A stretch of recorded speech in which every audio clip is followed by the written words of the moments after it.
Tema 1, selamatkan makhluk hidup. Subtema 2, hewan sahabatku. Pembelajaran 1, halaman 62 sampai 73.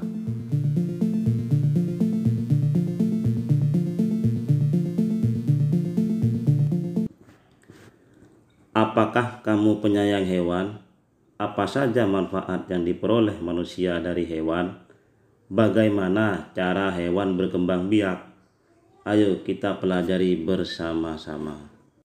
Di negara-negara di Asia Tenggara, banyak jenis hewan.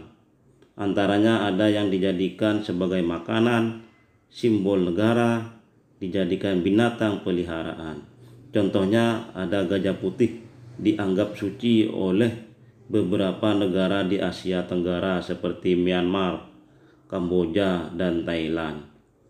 Menjaga gajah putih adalah usaha yang sangat mahal karena pemiliknya harus menyediakan makanan khusus untuk gajah. Indonesia dikaruniai luas wilayah lautan lebih besar dibandingkan luas daratan. Luas lautan mencapai 5,8 juta kilometer. Di dalam lautan Indonesia tersimpan potensi perikanan yang cukup besar. Tahukah kalian burung yang hidup di negara tetangga kita? Burung takur dahan hidup di Malaysia. Hewan ini termasuk hewan yang dilindungi negara.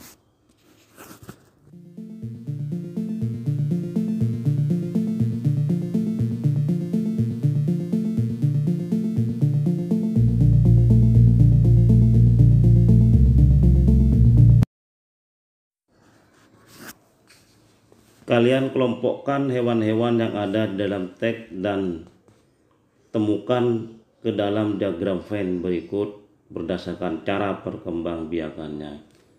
Itu ada gambar diagram Venn beranak dan bertelur. Kalian amati gambar dan lengkapi diagrammu dengan hewan-hewan berikut. Perhatikan gambar-gambar hewan tersebut. Setiap hewan memiliki kemampuan berkembang biak. Dengan berkembang biak, hewan dapat melestarikan jenisnya. Ada dua jenis hewan yang berkembang biak. Pertama, ovipar, hewan yang berkembang biak dengan cara bertelur. Kemudian, vivipar, hewan yang berkembang biak dengan cara melahirkan. Contohnya seperti kucing dan gajah. Kemudian ada hewan yang berkembang biak dengan cara bertelur sekaligus melahirkan, disebut ovovivipar. Kemudian kalian tulislah manfaat perkembangbiakan hewan secara ovipar dan vivipar dalam kotak kosong tersebut. Nanti sampaikan hasilnya kepada teman-teman di kelasmu.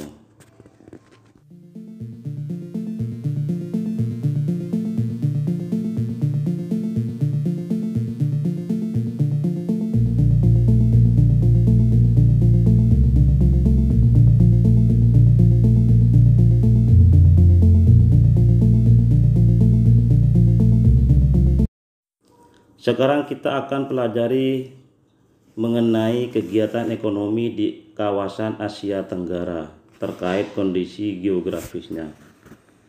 Potensi ekonomi negara-negara anggota ASEAN. Kawasan Asia Tenggara terletak pada jalur perdagangan dunia. Kawasan ini menjadi jembatan antara kawasan Eropa dan Asia Timur. Dengan posisi yang strategis ini, setiap negara di kawasan Asia Tenggara memiliki kekayaan sumber daya yang menjadi kekuatan negara. Contohnya, negara Brunei Darussalam. Negara ini terkenal dengan kekuatan sumber daya alam berupa minyak bumi dan gas alam. Kemudian, Filipina. Filipina adalah sebuah negara kepulauan yang mata pencahariannya sebagian besar penduduknya adalah di bidang pertanian.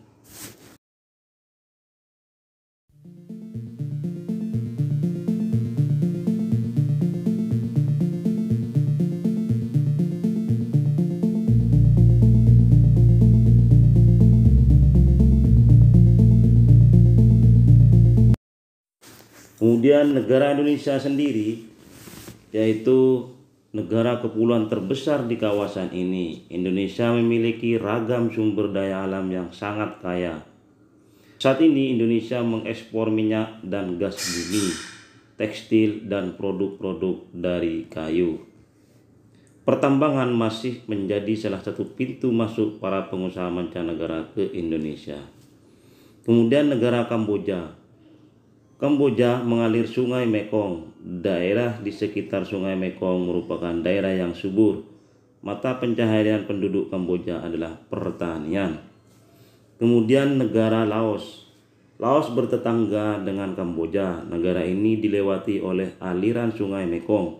Sama seperti di Kamboja, kegiatan pertanian banyak dilakukan di sepanjang aliran sungai ini. Kemudian negara Malaysia. Kegiatan ekonomi utama penduduk Malaysia adalah di bidang pertanian, pertambangan, dan perindustrian. Kemudian negara Myanmar. Myanmar, mata pencaharian utama penduduk Myanmar adalah pertanian, perkebunan, dan pertambangan. Kemudian Singapura. Singapura merupakan negara paling maju di kawasan ASEAN. Letak Singapura sangat strategis. Saat ini Singapura menjadi negara transit terramai di Asia. Selanjutnya adalah negara Thailand. Thailand sering disebut sebagai lumbung padi di Asia Tenggara. Padi memang merupakan hasil pertanian terbesar dari negara ini. Selain itu, perkebunan, kehutanan, pertambangan, dan industri juga merupakan kegiatan ekonomi penduduk Thailand. Selanjutnya yaitu negara Vietnam. Vietnam, setelah pulih dari perang Vietnam, negara ini mulai berkembang di berbagai sektor perekonomiannya. Pariwisata dan turisme mendukung perkembangan ekonomi. Bidang pendukung lainnya seperti usaha jasa di bidang perhotelan, restoran, serta transportasi juga turut berkembang pesat.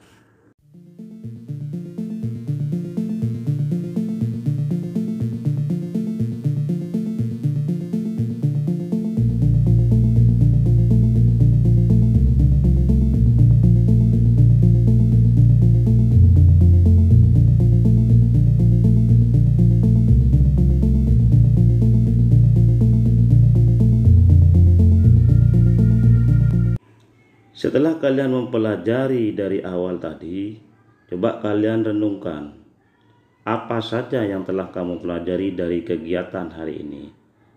Tuliskan sebagai laporan kegiatanmu. Kemudian apa yang sudah kamu pahami, jelaskan. Apa manfaat yang kamu peroleh dari pelajaran hari ini? Adakah hal yang kamu ingin ketahui lebih lanjut? Jelaskan. Terima kasih. Wassalamualaikum warahmatullahi taala wabarakatuh.